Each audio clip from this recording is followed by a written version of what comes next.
Master ఒకళ్ళు ఒక ప్రశ్న వేస్తున్నారు. మాస్టర్, నేను పనులు చేసుకుంటూ సాయి నామస్మరణ పాటలు పాడుకుంటూ ఉంటే నా ప్రక్క వారు అలా చేయకూడదని ఒకచోట కూర్చొని మాత్రమే శ్రద్ధగా చేయాలంటున్నారు, నిజమేనా?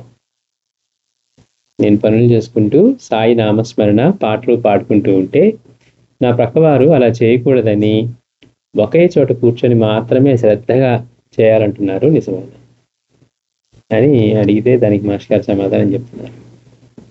సద్గురువుని నిరంతరం మనమేమి చేస్తున్నా గుర్తుంచుకోవడమే కర్తవ్యమని శాస్త్రాలు, మహాత్ములు ఏకగ్రీవంగా చెప్పారు. సద్గురువుని నిరంతరం మనమేమి చేస్తున్నా గుర్తుంచుకోవడమే కర్తవ్యమని, నిరంతరం తన గురించి ఎవరైతే చింతన చేస్తారో వాళ్ళ యోగక్షేమాలు వహిస్తానని కృష్ణ భగవానుడు అదే చెప్పారనమాట.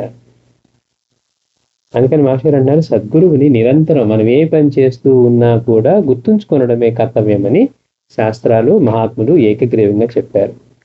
ఆయనను తలుచుకోకుండా యాంత్రికంగా నామం చేయడం, ఆయన గురించి పాడుకోవడం వలన పెద్ద ప్రయోజనం ఉండదు. అంటే ఏంటి?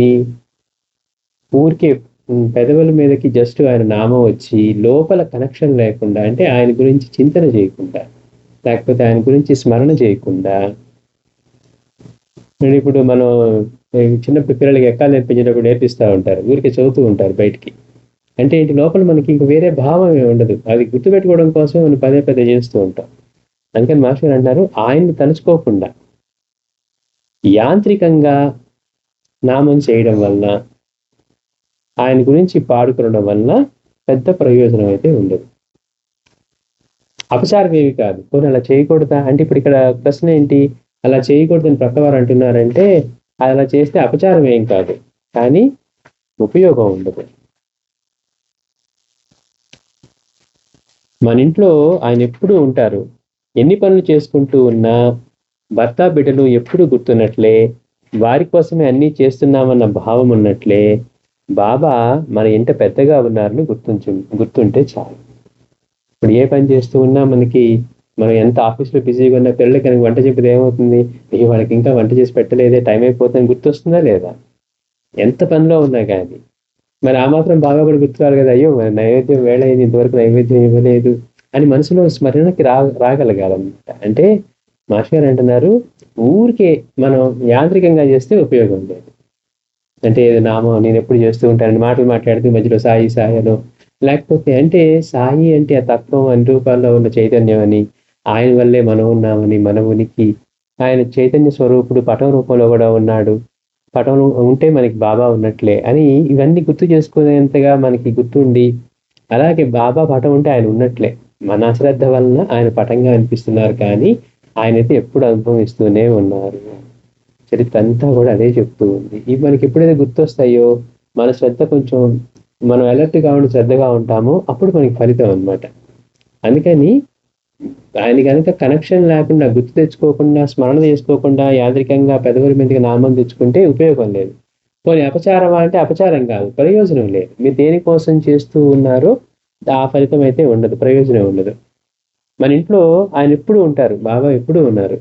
ఎన్ని పనులు చేసుకుంటూ ఉన్నా భర్త బిడ్డలు ఎప్పుడు గుర్తు వస్తున్నట్లే, వారి కోసమే అన్నీ చేస్తున్నామన్న భావం ఉన్నట్లే బాబా మన ఇంట పెద్దగా ఉన్నారని గుర్తుంటే చాలు. ఏమి చేసుకున్నా కూడా సాధనే అవుతుంది. అది గుర్తుపెట్టుకొని ఏం చేసుకున్నా కానీ సాధనే అవుతుంది. ఆయనను సేవించుకునే పద్ధతి మార్చుకోవాల్సి వచ్చినప్పుడు ఆ సంగతి స్వప్న దర్శనం ఇచ్చి ఆయనే చెప్పగలరు. వారి సాంప్రదాయంలో వారికి మించిన ప్రమాణం ఏమీ లేదు. ఆ విషయంలో ఎవరు చెప్పినా వినవద్దు, పట్టించుకోవద్దు. వాళ్ళు ఏమన్నారు, వీళ్ళు ఏమన్నారని. బాబా ఏం చెప్తున్నారు? నిరంతరం నా గురించి చింతన చేస్తూ ఉండు అన్నారు. నీ దృష్టి నాపై పెడితే నా దృష్టి నీపై పెడతాను అని చెప్పారు. అందుకని ఎవరైతే ఆయన గురించి చింతన చేస్తారో వారి యోగక్షేమాలు ఆయన చూసుకుంటానని చెప్పారు.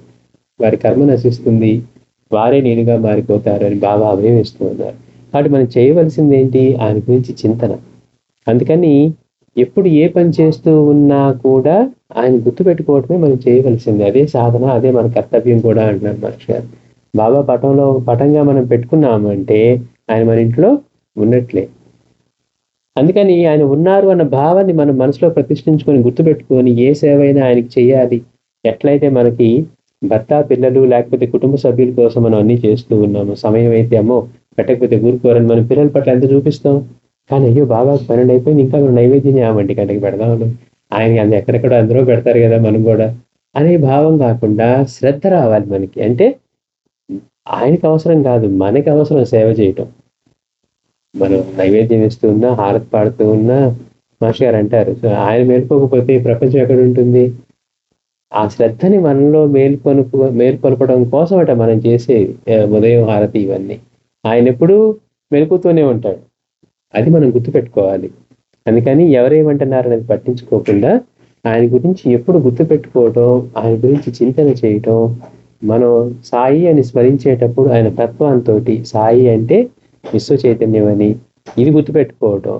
మనం ఏ పని చేస్తూ ఉన్నా కానీ ఇంట్లో మనకి భార్య, బిడ్డ, పిల్లలు ఎట్లా గుర్తొస్తూ ఉన్నారు, సమయానికి ఆయన కూడా మన ఇంట్లో పెద్దగా ఉన్నారు కనుక ఆయన మనం ఫస్ట్ గుర్తుపెట్టుకొని ఆయన కోసమే చేస్తున్నామన్న భావంతో చేయగలగాలి. అది అందుకని మిగిలినవి ఎట్లా ఉన్నా కూడా ఎవరేం చెప్పినా పట్టించుకోవద్దు. బాబా సాంప్రదాయంలో వారికి మించిన ప్రమాణం మరేమీ లేదు. పైగా మనం ఒకవేళ ఇంకేదన్నా సాధన చేయాలి అంటే మన చేతిలో చూస్తాం, బాబా కనపడి నువ్వు అది చేయి ఇది చేయి అని చెప్పి చేయించినవి కూడా ఉన్నాయి. కాబట్టి మనకేదన్నా అవసరం అనుకుంటే స్వయంగా వారే మనకి స్వప్న దర్శనం ఇచ్చో ఇంకోటి విధంగానో మనకి తెలియచేయగలరు అని మాస్టర్ గారు చెప్తున్నారు. శ్రీ సచ్చిదానంద సద్గురు సాయినాథ్ మహారాజ్ కి జై.